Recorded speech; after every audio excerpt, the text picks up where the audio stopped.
अभी हम लोग ईश्वर करुण जी से बातचीत कर रहे हैं। ईश्वर करुण जी पिछले 30 वर्षों से चेन्नई में रह रहे हैं और चेन्नई की हवा को, चेन्नई की अदब को, चेन्नई की भाषा को और चेन्नई के लोगों को उन्होंने बखूबी समझा है। तो चूँकि उत्तर भारत के लोगों के मन में साउथ को लेकर के किस तरह की अवधारणाएँ रहती है, उस अवधारणा पे भी हम चाहेंगे कि ईश्वर करुण जी अपनी बात को रखें। तो ईश्वर जी, आपको क्या लगता है 30 साल पहले जब आप बिहार से चेन्नई आते हैं और चेन्नई की स्थितियों को देखते हैं और अभी कितना बदल सा गया है चेन्नई और ख़ासतौर से साउथ इंडिया, स्पेशली जब हम तमिलनाडु की बात करते हैं? देखिए, जब मैं लगभग 30 वर्ष पहले बिहार के मिथिलापुरी क्षेत्र से आया था, तो वह दौर था जब हिंदी के प्रति लोगों में काफ़ी अच्छी रुझान नहीं थी और कई जगह तो प्रतिरोध की स्थिति भी थी।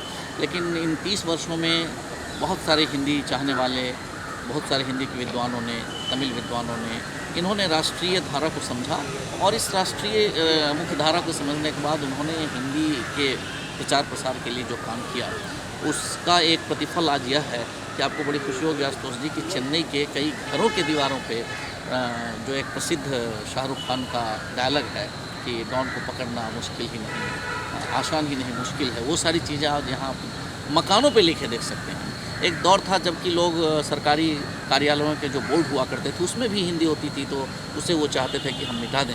लेकिन आज वो दौर है कि हिंदी बोर्ड, त्रिभाषी बोर्ड आप पूरे शहर में देख सकते हैं, कहीं भी किसी भी बोर्ड पे कालिख नहीं पोता हुआ है। और आज धीरे धीरे जो ये स्वीकृति है यहाँ के तमिल भाषियों की, वो बहुत ही राष्ट्रीय एकता के लिए, भाषाई एकता के लिए पक्ष में है और यह हमारे देश को निश्चित रूप से मजबूत करेगा। तो बहुत कुछ बदला है। और जहाँ तक आप हेल्थ की बात और स्वास्थ्य की बात करते हैं, शिक्षा की बात करते हैं, तो उत्तर भारत में यह लोगों के मन में है कि खास करके तमिलनाडु में, खास करके चेन्नई में अच्छे स्वास्थ्य की व्यवस्था है, अच्छे शिक्षा की व्यवस्था है। तो स्वास्थ्य और शिक्षा के क्षेत्र में चेन्नई बहुत ही आगे रहा है और कई बार तो बिहार के लोग यहाँ करके अपने बच्चों को पढ़ाते हैं, यहाँ के अस्पतालों में चिकित्साएं लेते हैं और उनके ही दिए हुए पैसे के बलबूते यहाँ पर ऐसी सारी संस्थाएं काफ़ी फूली फूली हैं। दूसरी ओर यहाँ के जो लोग हैं, अगर हिंदी और भाषाई एंगल को छोड़ दें, उस कोण को छोड़ दें, तो इनके मन में भी बिहार, उत्तर भारत के प्रति बहुत अच्छी धारणा है और ये मान के चलते हैं कि वहाँ के लोग बहुत ही उदार होते हैं, काफ़ी मिलनसार होते हैं, एक दूसरे का सहयोग करते हैं। तो ये सारी जो उत्तर भारत के वासियों के प्रति यहाँ के लोगों के दिल में है। लेकिन कई बार भाषा की दीवार बीच में आती है, वो उनके बारे में अच्छा सोचने के बाद भी यह चीज़ वो अभिव्यक्त नहीं कर पाते हैं। इसी तरीके से उत्तर भारत और ख़ास के बिहार, यूपी के लोग ये मान के चलते हैं कि तमिलनाडु के जो भी अधिकारी हैं वहाँ ईमानदारी बहुत अच्छी है, वहाँ भगवान के प्रति भरोसा लोग रखते हैं, वहाँ भी एक दूसरे के सहयोग करते हैं। तो ये सारी चीज़ें आशुतोष कुमार सिंह जैसे युवा पीढ़ी के जो समाज के लिए निकले हैं, जो स्वयंसेवी संस्थान में हैं, विनोद जी जो हरियाणा से हैं, प्रसून लतांत जी जो पत्रकारिता के क्षेत्र में इतने दिनों तक अपनी कलम को प्रभावित करते रहे, इन सब की एक सामूहिक जिम्मेवारी है कि निश्चित रूप से यह जो दीवार कहीं कहीं है, यह जो अवरोध है उत्तर और भारत के मिलने में, इनके दिलों को मिलने में, तो उसमें आपकी भूमिका भी एक तरह से ये जुड़ जाती है जब आप स्वस्थ बालिका और स्वस्थ भारत की बात करते हैं। मुझे बहुत खुशी हुई कि इतने नौजवान में आपने अब विभिन्न चीज़ों को छोड़ के और एक गाड़ी लिया और बिल्कुल अनजान सी यात्रा पे एक बहुत बड़े उद्देश्य को लेकर आप चले हैं।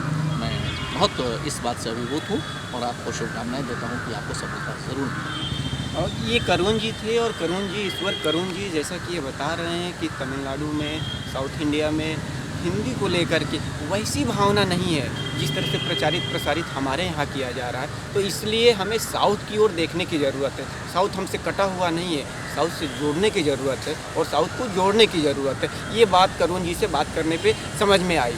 लेकिन इस पूरी यात्रा में प्रसून लतांत जी जिस ऑब्जर्वेशन के साथ चल रहे हैं, हम चाहेंगे कि हमारे वरिष्ठ साथी प्रसून लतांत जी इस यात्रा को लेकर के और साउथ में जिन चीज़ों को उन्होंने ऑब्जर्व किया उस पर चर्चा की जाए, क्योंकि वो पूरी तरह से एक पत्रकारीय दृष्टिकोण से इस यात्रा को देख रहे हैं। तो प्रसून जी हमारे साथ हैं, प्रसून लतांत जी हमारे साथ हैं, जो कि अभी अभी इंडियन एक्सप्रेस ग्रुप और जनसत्ता से रिटायर हुए हैं। तो इनके पास एक अथाह समुद्र जैसा अनुभव है पत्रकारिता का भी और समाज को समझने का भी। तो उनकी समझ क्या है, आइए जानते हैं प्रसून जी से।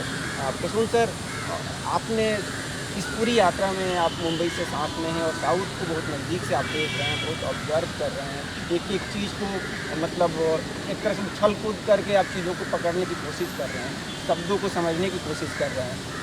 तो आपको का क्या अनुभव है स्पेशली साउथ और जो उत्तर भारत में जिस तरह के कंसेप्शन है, मिसकंसेप्शन हैं, उसको लेकर के?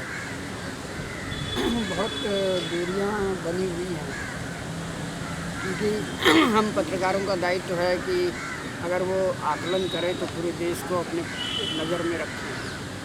उत्तर के लोग उत्तर की बातें लिख के संतुष्ट हो जाते हैं, दक्षिण के लोग दक्षिण की बातें लिखकर संतुष्ट हो जाते हैं। अब एक उदाहरण के रूप में कि लक्ष्मीबाई की चर्चा तो बहुत होती है उत्तर में, लेकिन लक्ष्मीबाई की तरह ही बहादुर महिला थी चेन्नम्मा। कर्नाटक में उनकी स्मृति में उनके नाम पर बहुत सारे स्कूल कॉलेज हैं, और वह भी वैसी ही मर्दानी थी, वैसी ही लड़ाई उसने माना देश विरोधियों से लड़ी थी। लेकिन सिर्फ बच्चों को लक्ष्मीबाई की याद है, चेन्नम्मा की बात याद नहीं है। इसी तरह बहुत सारे तुलसीदास की चर्चा करते हैं, लेकिन तिरुवल्लुवर की चर्चा नहीं करते। तो संस्कृति की दृष्टि से जो महापुरुष हैं, जिन लोगों ने समाज की संस्कृति को बनाने में अपना योगदान दिया है, उन तमाम लोगों को राष्ट्र के मंच पे लाना चाहिए।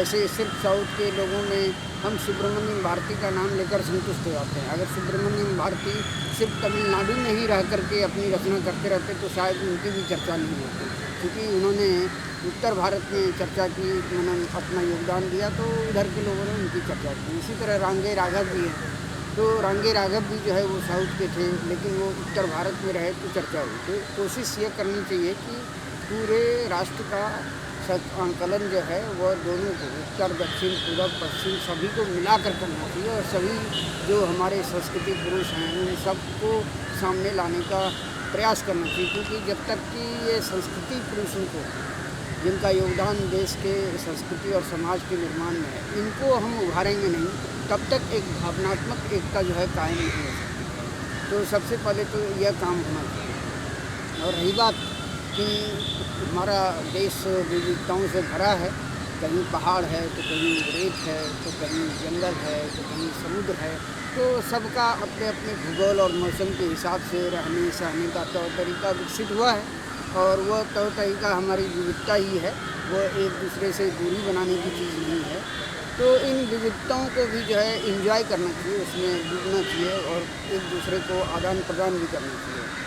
और तीसरी बात की मैं यहाँ देखता हूँ कि शिक्षा संस्थानों में जो लोग काम करते हैं वो बहुत गंभीर है। यह उत्तर भारत में यह माहौल खत्म हो गया है। हालांकि उत्तर भारत में भी काफ़ी पढ़ने लिखने वाले लोग रहे हैं, विद्वान रहे हैं, लेकिन आज वहाँ शैक्षणिक संस्थाओं का माहौल इस तरह से नहीं है जैसा कि दक्षिण के विद्यालयों में मैं देखता हूँ। यहाँ शिक्षक भी बहुत हम्बल है, वो कोशिश करते हैं कि बच्चे वास्तव में ज्ञान प्राप्त करें, आगे बढ़ें। और जहाँ तक बालिका, स्वस्थ बालिका की बात है, तो स्वस्थ बालिका के संदेश को लेकर आशुतोष कुमार सिंह निकले हैं, यह सही में बिल्कुल महत्वपूर्ण है, क्योंकि राजनेताओं और राजनीतिक पार्टियां सिर्फ उन्हीं मुद्दों को उठाती हैं जो उनके वोटर होते हैं, जिनसे उनको मत प्राप्त होता है। अब छोटी बालिका क्या वोट देगी, तो छोटी बालिकाओं पर ध्यान इसलिए भी सरकार का और राजनीतिक पार्टियों का नहीं जाता है। तो सामाजिक संस्थाओं को बढ़ चढ़ करके जो है बालिकाओं के लिए, उनके स्वास्थ्य के लिए, उनकी शिक्षा के लिए होना चाहिए। लेकिन मैं यहाँ तमिलनाडु में आकर सुन रहा हूँ कि यहाँ शराब का प्रचलन ज़्यादा है, शराब लोग पीते हैं, शराब पी करके लोग अपनी पत्नियों की पिटाई करते हैं। तो वो बच्चियाँ क्या देखेंगी अपनी माँ के साथ इस तरह से दुर्गति हो रही है, तो इसका कैसे विकास हो सकता है। तो सामाजिक संस्थाओं को, जैसे कि बिहार में नीतीश कुमार ने एक पहल की है, वैसी पहल तमिलनाडु में भी करने की ज़रूरत है।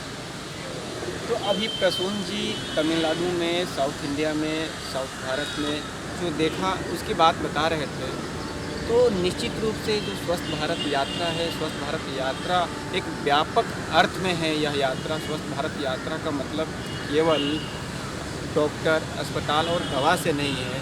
स्वस्थ भारत की जब हम बात करते हैं तो हम उन तमाम बिंदुओं की चर्चा करते हैं जिससे हमारा, आपका, सबका संबंध है। तो फिलहाल मैं, चूँकि मैं अभी एक पत्रकार की हैसियत से बात कर रहा था और फिलहाल मैं अपनी बात को और आप लोगों तक पहुंचाने के लिए और हमसे बात करने के लिए ईश्वर करुण जी का, प्रसून लतान जी का, हमारे साथ विनोद जी हैं, विनोद जी का मैं आभार प्रकट करता हूं। और ख़ास तौर से यह मौका देने के लिए स्वस्थ भारत अभियान की टीम को, वर्ल्ड टीवी न्यूज़ को भी साधुवाद देता हूं। मैं आशुतोष कुमार सिंह, चेन्नई से।